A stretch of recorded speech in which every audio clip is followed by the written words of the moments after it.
Let's do this one. Shabbos Kestenbaum. Remember, he's the Jewish guy from, I think, Harvard that did the lawsuit for anti-Semitism. Then he spoke at the RNC. Now he's like a Jewish e-celeb now. And it truly is. Anti-Semitism is simply the justification for people who are unable to succeed on their own, and they simply need something or someone to blame. And it truly is an anti-conservative mentality to be an anti-Semite, because they're always the scapegoats, looking for somebody to blame. Never a legitimate issue. Always just you being mad and wanting to blame somebody for something and blaming them for no reason. How pathetic do you have to be? How much of a loser do you have to be to genuinely believe that 0.2% of the population controls all of the finances, controls all of media and entertainment, controls all of the world governments? If that's true, then you're just pathetic. You can't overcome 0.02% of the population. I mean, you're just a loser. I mean, you're ineffective. You've done nothing with your life. You're just dumb cattle goy, worshiping the king of the Jews, just losing to the Jews. Just these online e-crusaders are just coping, denial, lying losers, anons, and you're just losing, and the Jews just keep winning, and your dumb talking points never work. Overcome 0.02% of the population. I mean, you're just a loser. I mean, you're ineffective. You've done nothing with your life. It's just a total victimhood mentality of I can't succeed. I love the Jews are like the ultimate victimhood mentality. Calling Gentile victimhood mentality. I can't do well. I can't hold down a job. I can't, find a committed woman and start a family because the Jews. It's just a way for people who are bad at living, who make bad life choices, to reflect all of their failures onto other people. And that's what anti-Semitism is. That's exactly, if you look at the rise of fascism, of Nazism, even of communism, it was just projecting their own internal failures onto other people. And Jews are just an easy scapegoat for whatever reason. But the American dream, and again, conservatism. For whatever reason, and they think it's like biblical. It's like God's plan that they hate you because you're so awesome. It very much demands that the individual make something of themselves. That you have people act like these anti-Semites just wake up one day like wanting to hate the Jews for no reason at all. No one to blame but yourself. Mm-hmm. And when you just project all of your failures on other people. And to be clear, there are some people that this could loosely apply to in some ways, but more importantly, it's not true in all cases. I don't see how you can call yourself a conservative and do that. But why Jews? When people say, why the Jews? It's funny. The Christians that think that Jesus is the king over the world, but then complain about the Jews running stuff. The Jews run everything. Or Brother Nathaniel will say the Jews are cursed for killing Jesus. And I'm like, but you think they run everything. So they're cursed by God to run everything? Well, if you look at the progressive left today, it's because we buck all of their trends and all of their normative modes of thinking. Because diversity, equity, inclusion, of course, teaches that there are two categorizations of peoples. There are the oppressors and the oppressed. And if you are the oppressed, if you rank high on the victimhood Olympics, you're a black, gay, transgender, low income, you name it, then you will never be able to succeed on your own, which is why you need things like affirmative action. It's why you need things like racial preferential treatment. It's funny how they'll be like, oh, you anti-Semites that criticize us for things like you just can't succeed on your own. Just beat us, just work harder than us. And meanwhile, ADL Jewish groups are constantly, getting me banned from everywhere, writing lies about you, doing everything they can to come after you, with the law and, on all fronts. And they go oh, just work harder, just beat us. Like it's an even playing field or not a rigged game, or we're not being sabotaged, or it's an unfair fight.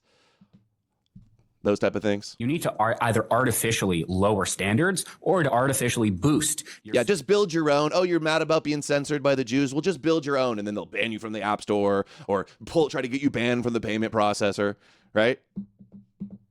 Socioeconomic standards, because again, you can't succeed on your own because you're just too oppressed. And the problem with Jews is historically we've also been oppressed. As I mentioned, it has not even been 80 years since Jews as policy were to be exterminated in gas chambers. But nevertheless, we're pretty damn successful. And we didn't do it because of DEI, and we didn't do it because of racial preferences. We just did it because we're pretty good at it. And we're just that good. There were no other options. We did it because we didn't blame other people. And as I said, if you truly believe that there's this great cabal of Jews plotting to destroy the world, or there's this great conspiracy where Jews control the world banks and the Jews control government, then you're just no control over government, no influence over government at all. Don't believe your lying eyes of what the ADL and that Cyberwell group did and all the Jewish orgs do and all the donating to the politicians and Adelsons and APAC control. Dude, this is just such gaslighting. There's this great conspiracy where Jews control the world banks and the Jews control government. Then you're just a lazy, pathetic excuse of a person. They'll also say, though, like, well, the Christians banned usury for them and then made us lend all the money. So, like, that's why we're so good in banking. But then if you say, like, they're so good in banking, they go, that's an anti-Semitic, you're banned from the banks. And you can't accomplish things on your own, so you have to blame other people. You know, if you think Jews control the government, okay, let's assume that's true. So you do something about it. You make your own lobbying group. You know, you think... Oh, I'm sure that ADL wouldn't try to shut that down. I'm sure all the press wouldn't run hit pieces on that. Dude, come on. I'm sure they wouldn't try to get you banned from banking and organize protest against you. People. You know, if you think Jews control the government, okay, let's assume that's true. So you do something about it. You make your own lobbying group. Congress members, okay, so do something about it. Create a lobbying group. Go to D.C., meet with your members of Congress. But they don't do any of that. They just complain on Twitter for likes and views. You know, you think the Jews control Hollywood? Okay, produce your own content. But they can't because these are not... Oh, like Boom Boom Tel Aviv? You can't. Lucas Gage creates the most viral song in the world. And then the Jews brag about getting it banned everywhere. And then this guy says this. You know, you think the Jews control... Kanye does his song about... you know what his song said? And they get it banned everywhere. Hollywood, okay, produce your own content. But they can't because these are not intelligent. But Sacha Baron Cohen, who gets ADL awards and tries to shut everybody down working with the ADL, he can make fun of every other. He can make jokes and do unfavorable depictions of all these other people, right? Dude, the double stand, this is just wild. Or talented or insightful individuals. These are by and large middle-aged losers who haven't accomplished much in their life. So at its core, Jews have been victims, but we don't see ourselves as victims. We just pull ourselves off our bootstraps and we produce and we innovate. And that is really at its core the American dream. That's certainly a conservative hallmark. And that's why so many Jews just love the United States of America, because it doesn't matter who you are or what your past experiences have been. You can build, you can create, you can innovate.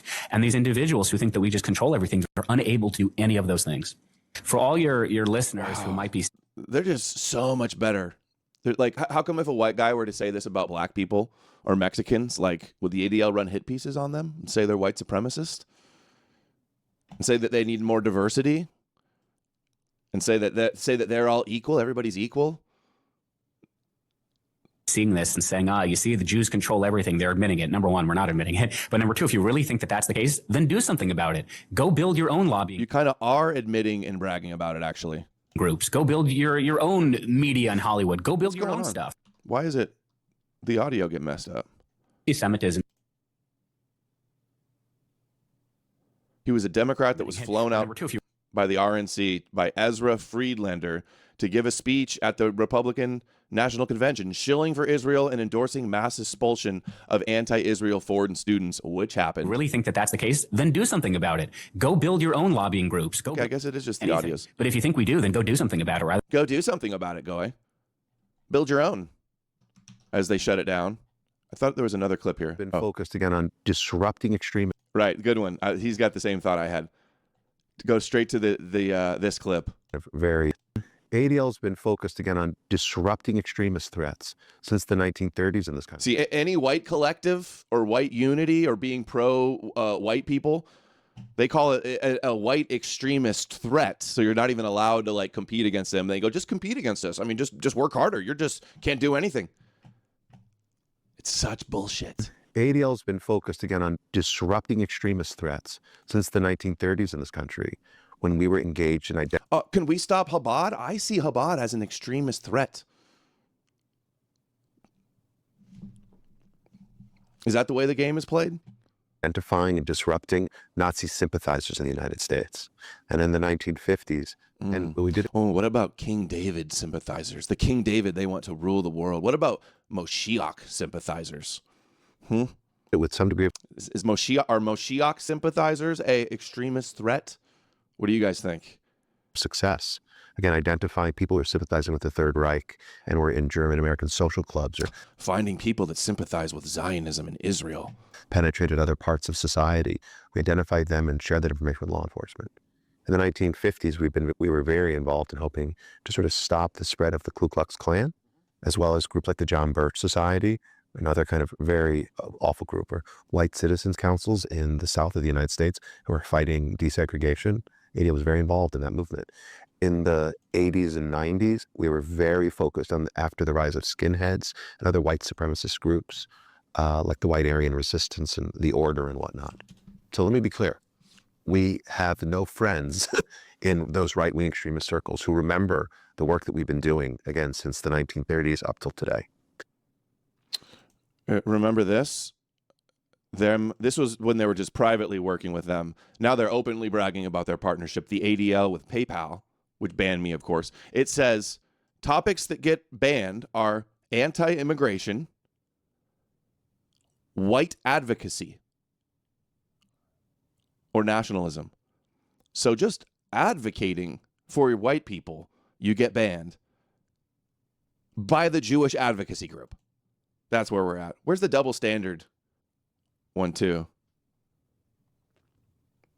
ADL hypocrisy. They say white nationalism is a euphemism for white supremacy. Where the ADL says on their website, Zionism is a nationalist movement of the Jewish people, and Zionism is the national movement of self-determination that they're allowed. And the ADL writes on their website, it is unrealistic and unacceptable to expect the state of Israel to voluntarily subvert its own sovereign existence and nationalist identity and become a vulnerable minority within what was once its own territory. But if you want that and you're white, it's evil and they work to shut you down in every shape and form. Let's hear an extended version of this. By extension, the common accusations against the ADL is that it does focus on groups that claim to represent the interests of white people. Do you think there's any truth to that you do perhaps focus more on white people more than anyone else? Their website said if you searched, Googled racism, the second or first results, this was in the past, was for racism, was the ADL, and it said essentially only white people can be racist, was the definition. He should have brought that up here. He's like, are you a little bit too anti-white? What do you think about being so anti-white? Do you think there's any truth to that you do perhaps focus more on white people more than And this is Visgrad, which is like pure Zionist propaganda. Anyone else? The reason I ask this question is, I think Israel has done, and by extension the Jewish people have done several things right, and that is they have managed to preserve themselves as a group of people without a state. They've managed to successfully do that for a very long time. It's a wonderful saying that goes, for as long as the Jews have kept the Sabbath has kept the Jews. They've managed to retain a respect for their traditions. And the Sabbath and keeping kosher and circumcising and living in ghettos and not assimilating, and Christianity and Judaism has kept them as people that shall dwell alone and kept separate. Values. Even the unreligious Jews have a broad respect for.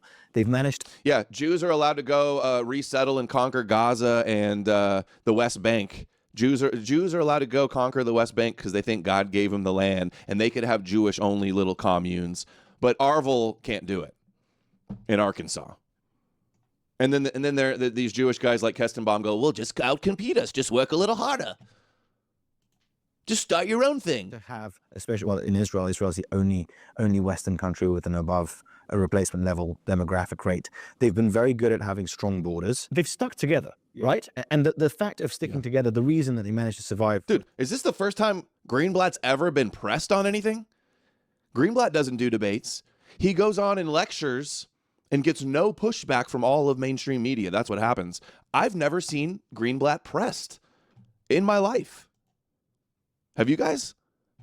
Out of state for so long is because they have stuck together. If, for example... Yeah, you're open borders for Europeans like Barbara Specter, but you're for strong borders of Israel. And you expect Europeans not to get mad at you about this. There is a group of white Americans who wants to put the interests of white Americans first and says, okay, we are a group that is currently smaller and smaller as a percentage of the entire United States, and the demographics are shifting. Is that something that is problematic? It's an interesting question. I mean, it's the big question. It's the question that everybody should be posing to you. Interesting question. Like it's what's on everybody's minds. think, look, the fact of the matter is I have no problem with anyone having pride in who they are and what they believe in. Is that why? Go to the ADL hate symbol list. Every single ancient European symbol is on that list. Values, to the extent though that those beliefs and those values don't infringe upon me and don't encroach on my ability to lead a full, life based on, again, my values and beliefs. So I think typically the organizations who espouse a kind of white. Does that mean that I can't be pro what I am and my nation and my people and my tribe? I can't be proud of who I am and criticize Judaism? Then I'm not allowed to? Nationalism tend to have, thank you, let's just say, negative toward non-white people. I think there's lots of examples of that. Let me bounce back on that. I don't think that Jews have a negative attitude towards non-Jews, even though they put their own interests first. Do you see that it doesn't? Okay, yeah. What about the people that don't hate everybody else? You still go after them too. Give me a break. No hatred. You care about the rest of the world. You hope the best for the rest of the world, but you don't want to be replaced in your European countries. You don't want to be, you're going to defend yourselves. You're allowed to have a national tribal identity, just like every other group is allowed to. You don't hate anybody else. You still go after that. You still have a problem with that. It's not necessarily exclusionary, right? You Of can course put the not. interest Like, of the look- group first and say, the reason I'm Dude, this guy's on point. This is nice. bringing this up, I'm half Polish. I live in Poland. Half I spend what? half Polish. I Uh-huh. spend most of my life in Poland. I'm a proponent of strong borders for a variety of reasons. And one of those reasons is I don't necessarily want to see the demographic fabric of my country change. I would like the people who come to be people who respect my country, who want to speak the language of that country and want to partake in that broader society. I don't think that mass migration will necessarily help retain those things. I don't know if that's a white policy. No, that's I don't know just what that. It's not a No, that's an everybody policy. I don't want to see China get replaced by Africans. I don't want to go to Japan and see a bunch of Irish people.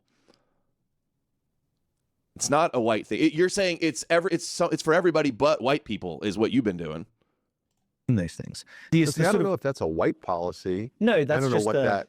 It's not a white policy. It's just a policy of putting my country and my people first. Look, My I people think- happen to be 99% white, right? Yeah, like you put your people first, and you're all about defending and having pride in your people. But if white people do that, you smear them and try to get them banned everywhere. Stop acting like you don't get the obvious fucking hypocrisy here. Right, but so you could have that. I mean, No Japan cursing. for centuries was a fairly homogenous ethnic country for a bunch of different reasons: cultural reasons, geographic reasons, political reasons. I think that when we hear things like white rights in this country, it Look at this. ADL, Zionism is nothing like white supremacy. So they can be supremacists. It's their law, it's their culture, it's their tradition, it's their religion. Like theirs is worse than any white supremacy I've seen. Chosen by God, destined with their king to rule over the nations. ADL, white supremacy. Oh, that's the same one. Yeah, they're all over white supremacy. Greenblatt's job description is very simple. Protect the Jewish people. All right, let's see. Back it up here. harkens back to a time like in the 1950s, the groups like the White Citizens Councils, the KKK, that use that agenda to, degrade and undermine Black people. Like there's a real history there. An overlap. So like when we talk about something like strong borders, look, I think we all want strong, well, maybe I shouldn't say that. I think it is a totally defensible and reasonable position to want strong borders and immigration policy that, number one, allows the government to have some degree of, effective control over who's coming into their country. Number two, make sure that as people come into the country, they are obeying the laws and that they are assimilating into the country to a degree. Well, assimilating into the country means you still get demographically replaced, though, Greenblatt. Do you want a bunch of Africans to flood into Israel and start practicing Judaism? Oh, no, you're the holy seed and the chosen bloodline, and no, you can't have that. How about the ADL? How about you at the border pushing for mass immigration and taking in unlimited refugees and all the rabbis signing up and your ADL, your ADL rabbi touting your being the leaders of diversity? How about Barbara Specter, who says that Europe won't survive if they don't take in masses of foreigners?